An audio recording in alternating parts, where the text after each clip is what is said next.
From the restaurant that served cake so good it earned Grandma a kiss on the cheek, to the food shack that served the first meal our fiery chef actually finished in the show, let's take a behind-the-scenes look at what happened to the rare restaurants with food that impressed Gordon Ramsay on Kitchen Nightmares, starting with Bazini, a fine dining spot owned and managed by namesake chef Paul Bazini and his wife. This restaurant was chaotic at best. I need to know how long. I need someone to tell me what 41 is. Don't have eyes in the back of my head. Okay. When Gordon Ramsay explored what's behind its doors because the owner chef, Paul, constantly snapped at his staff. You yell at me that it's not freaking high enough. Why do you have to make it so difficult for it? Why can't we just... And had zero problems serving yesterday's leftovers. To make it all worse, the restaurant didn't even open for lunch service. Am I too late? Bazini's, hours, Monday to Thursday, 5 till 9:30. No lunch. But still, Bazini managed to impress Gordon Ramsay in the slightest way, which was an incredibly rare feat on Kitchen Nightmares. While most of the food that Gordon Ramsay tasted to size up this restaurant was a total train wreck, featuring bland pasta, dried chicken, and this, the dessert made by Cherri, however, was a whole different story. Gordon loved the carrot cake so much that he was immediately smiles and kisses when he saw the pastry chef. On top of that, he even goes on to ask for the recipe. Whose recipe is that? Mine. Can I have it? Which is probably the best compliment one can get from a perfectionist chef like Gordon. And after an earful of brutal truth bombs from Gordon Ramsay, who witnessed the shutdown-worthy dinner service, showed me that you hated cooking. I cannot ignite that little button. I need to see it from you. Chef Bazini's passion for cooking was put to the test when Gordon challenged him to create a 15-minute fresh pasta dish. Capellini pasta with a chunky puttanesca sauce and some rock shrimp. Fortunately, this challenge proved that Cherri wasn't the only praiseworthy chef inside the restaurant. That's nice. Capellini, cooked perfectly. Thank you. It just felt good to just have a really positive comment from Chef Ramsay. I really needed that lift. Because Chef Bazini also managed to impress Gordon with his new and improved capellini pasta made with love. Unfortunately though, even the owner chef's last-ditch efforts and Gordon's pep talks couldn't save this burnt-out restaurant from its inevitable doom. Because when Gordon returned to Bazini to check how it was doing 1 year after filming the episode, he was welcomed by closed doors. He initially thought that they were just closed for lunch, but Cherri, the carrot cake MVP, had to break the bad news. Listen, I'm standing outside Bazini's. Why aren't you open for lunch? Closed for lunch, breakfast, supper. It's closed, dude. What?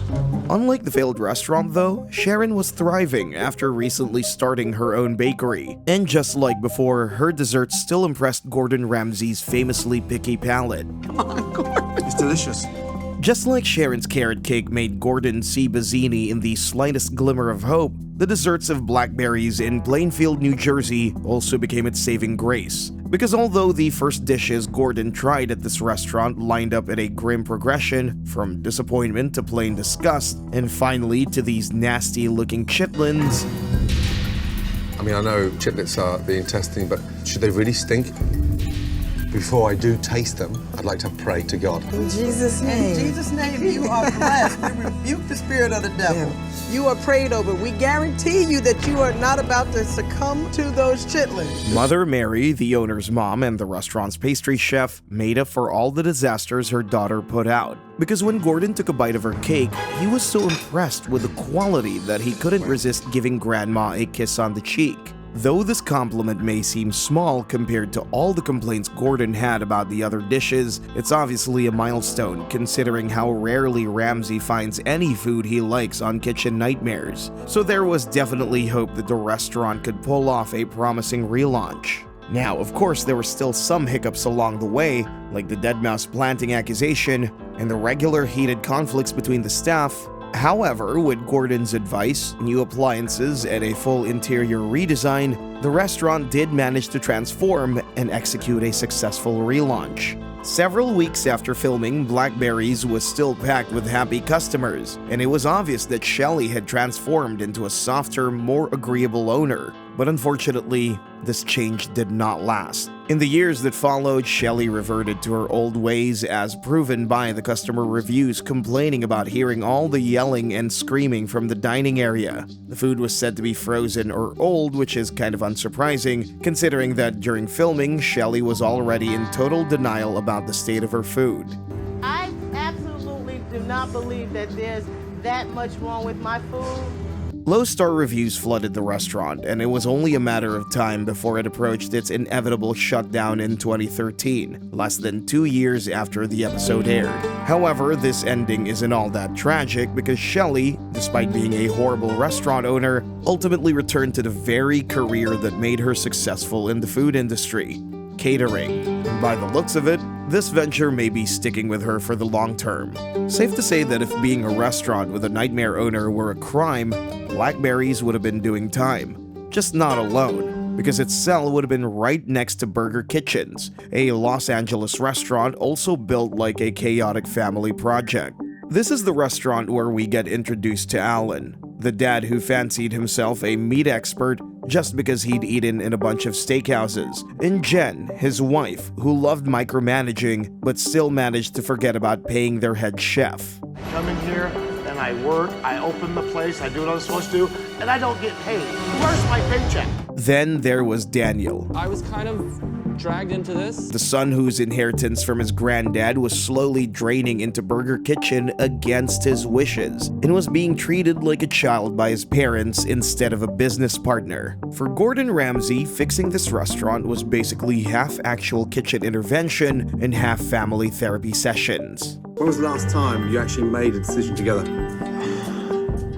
So much work needed to be done for Burger Kitchen to get back on its own feet that the process was stretched across 2 episodes instead of the usual one. Luckily though, this restaurant wasn't completely hopeless, because while the first dishes Gordon ordered came out raw or looking like canned cat food, the problem wasn't actually the chef, but the insane system which allowed only Alan and Jen to control anything, including the recipes inside the restaurant. So once Gordon let Chef David, the actual cooking veteran, prepare a burger using his own recipe instead of the owner's, the difference was night and day. At first, the parents threw hate on the chef's new redemption burger, probably because it stole the spotlight from the recipe they prepared. Stronger in there, like a dry aged or something beef.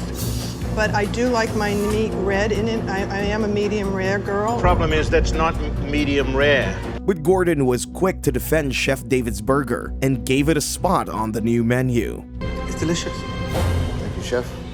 The temperature's perfect and the roll is crispy. After the dishes were streamlined, the interior was refreshed, and most importantly, Daniel was given a voice in the kitchen. The results spoke for themselves. Even when the stakes were high during the relaunch night that had rows of critics, influencers, and bloggers from all kinds of outlets, the team managed to redeem themselves. And the dining room is full of rave reviews. Bread's great. So much better. There you go, boss. Okay, good. That's it for tickets then. And by the end, Alan had to accept that his son ultimately was a better leader in the restaurant than he was. But unfortunately, this newfound success and peace at the Burger Kitchen were short-lived. After the episode aired, customers visited Burger Kitchen with high hopes, only to be disappointed. Stopped in after watching Kitchen Nightmares. I was looking forward to trying Chef Ramsay's creations, but to my surprise, none of the Chef Ramsay burgers were on the menu. Another complaint mentioned, "We ordered our burgers medium rare and they came out almost well done. Also, there was no taste to the beef patty, and you can't make any substitutions to the burger." It turned out that even before the episode aired, the Saffrons had already sold Burger Kitchen in October 2011, and the new management closed it down for good just 4 months later. And while you'd think buying a sinking restaurant would be the last thing anyone would do, you'd be surprised how often this happens, as this was also the exact same move pulled by Billy and Carolyn when they bought Handlebar, which was already run down and buried under endless problems. To chase the dream of bringing Handlebar back to its former glory, the couple blew through every penny and maxed out their lines of credit to purchase the restaurant. After all, back in the day, Handlebar used to be the hotspot for the big money crowd, including doctors, lawyers, and judges. But as with all restaurants featured in Kitchen Nightmares, the owner's vision for Handlebar and the harsh reality of its condition were polar opposites. Because what greeted Gordon Ramsay was an eerily empty dining room with truly ghastly 1980s decor. But fortunately, this restaurant didn't seem quite as bad as its first impression suggested. Because when Gordon Ramsay ordered from the menu, the first food item that hit the table, the clam chowder, was impressive enough for him to give direct praise to the owners.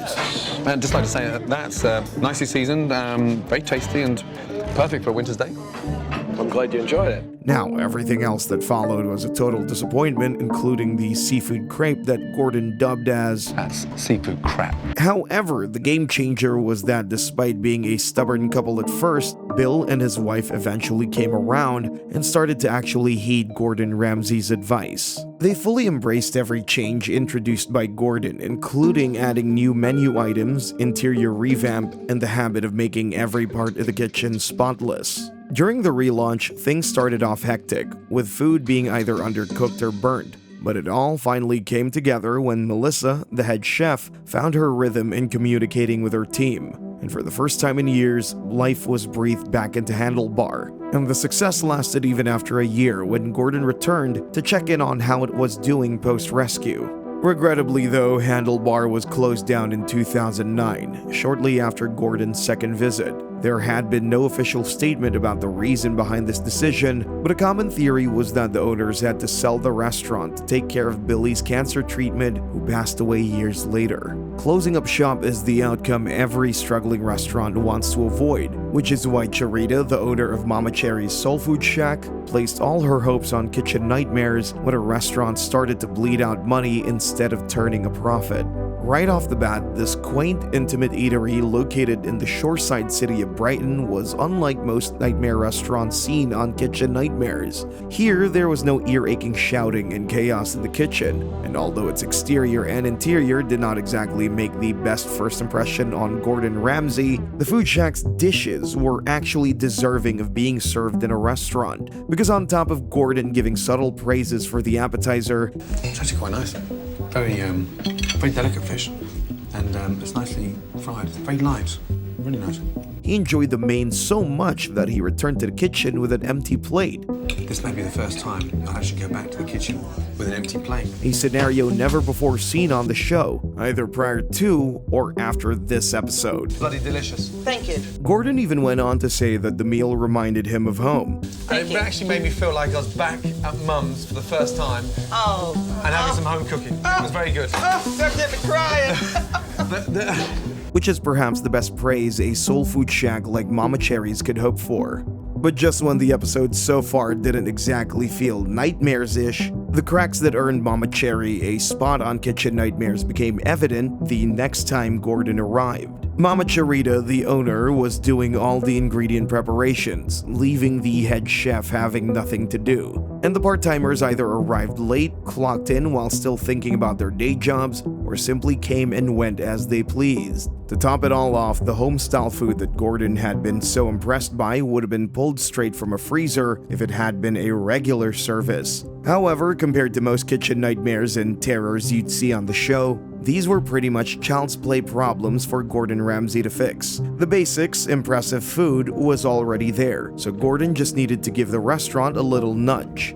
After Gordon encouraged the head chef to ditch the frozen meals and Cherri to consolidate the sprawling menu into a fixed 3-course set served family style, the relaunch night was a huge success, with some customers even saying, I haven't eaten anything quite like this before and it's really nice. I will come back, definitely. Definitely will come back.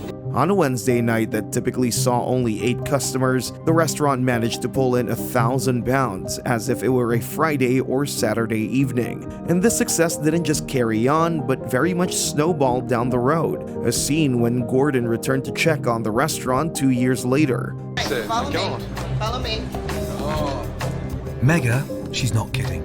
This place is triple the size of the shack. By 2006, Mama Cherry's Soul Food Shack had become Mama Cherry's Big House after it moved from its tiny spot to a 5-floor restaurant. And by this point, it was fully booked 3 months in advance, catering to about 1,000 diners per week.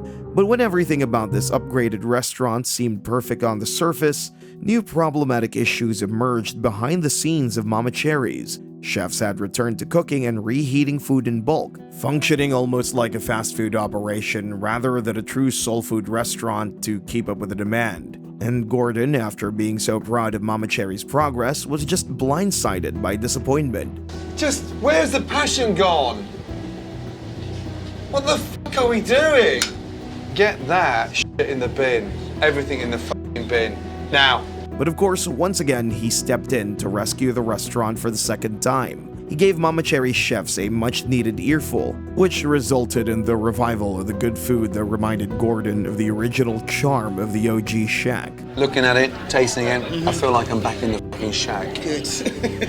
I didn't feel like that last night. In an ironic twist of events, however, the restaurant simply couldn't keep up with its popularity after Kitchen Nightmares, especially when Cherri began hosting cooking demonstrations and releasing cookbooks. In October 2007, the restaurant was rated a 0 out of 5 for food hygiene, which signified that it was likely that the food was contaminated with E. coli. One of the restaurant's Yelp reviews even mentioned that her experience with Mama Cherry wasn't just disappointing, it was a health risk.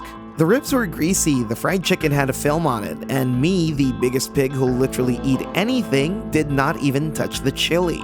I went home and had to sleep with a bucket next to my bed. I was so ill post-Mamas. The restaurant's surge in popularity, especially after the owner Cherri went from being a blessing to being the very cause of the restaurant's downfall. By 2008, Cherri was once again racking up debt at nearly £200,000 to keep up the operational costs. And by August 2009, the administrators who were licensed in December 2007 to take over the business and help it deal with the mounting debt had no choice but to close the restaurant for good. But despite its brick-and-mortar location closing, Mama Cherry never lost her connection to bringing good food to people. In 2023, the restaurant's spirit returned to Brighton through a pop-up eatery, and to date, Cherri still joins local events where she offers amazing soul-in-a-bowl meals. She even started a YouTube channel called Mama Cherry, which of course features her soul-comforting food. With that being said, if you enjoyed this video as much as Gordon loves home-like meals, don't forget to like and subscribe.